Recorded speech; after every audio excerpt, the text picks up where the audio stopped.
Well, we're out here, we're gonna do some amino fertilizer. So aminos are processed to the point that the plant doesn't need to expend energy basically to make protein or whatever, I guess. So that's what we're trying. BioA fertilizer, the same place we get the fulvic acid from, makes this stuff. I'll take you guys over and show you. It's powdery stuff that goes into solution in water, kind of a mess, but it's supposed to really be actively absorbed into the plant. We're putting about a quart an acre of fulvic acid with this stuff, or 16 ounces of fulvic, sorry, and about a quart an acre of sea crop. And sea crop is ocean-based mineral that's got a bunch of micronutrients in it. So I'll take you guys over here and show you all that. So here's the sea crop. It just basically is ocean water that's been, they've supposedly removed some of the salt from it and kept the nutrient concentration in there. And then here is the amino acid stuff.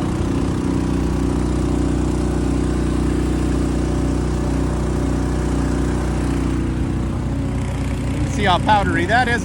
We're putting about a pound an acre, no, actually a pound and a half now, I guess, of that amino acid on. And like I said, about a quart of sea crop, I think, and about 12 ounces of fulvic acid. So this so far is the only barley field that we've pushed too hard.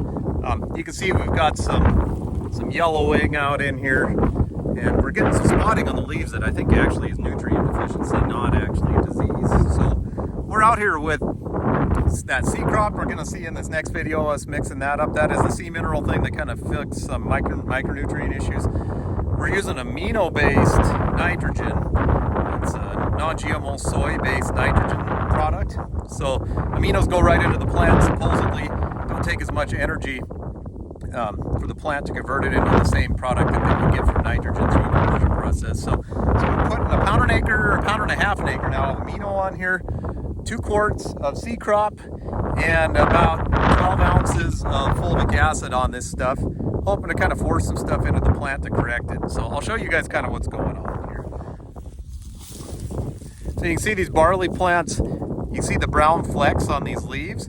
They actually don't appear to be disease symptoms, but more of a nutrient deficiency issue, I think. And so we're obviously getting a little bit of nitrogen stress here. We've got some bottom leaves that are yellowing and coming off, and then some brown flecking on the barley, which can be a sign of nutrient stress from what I was reading too. So either way, these two products not only are supposed to help fill some nutrient gaps, but help a little bit with some disease suppression too.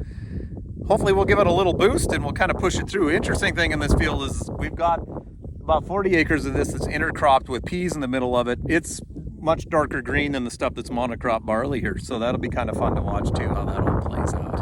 And I'll take you across the road. We've got some barley. This is barley on barley.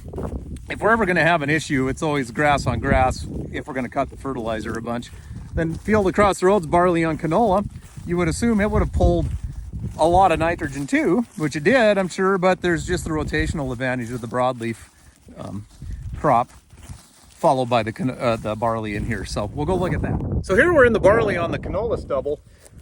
You can see how much darker green this is. Some of that's phosphorus release probably from the canola, but also it just, for whatever reason, when you do a grass and a barley, you get some benefits there. If you look at the leaves of this barley, we basically aren't showing any kind of nutrient deficiency all the way to the bottom of the plant. We're not starting to lose leaves yet. So kind of interesting. We'll see how this amino acid product works, and we'll hopefully be able to show you guys all this stuff on our field.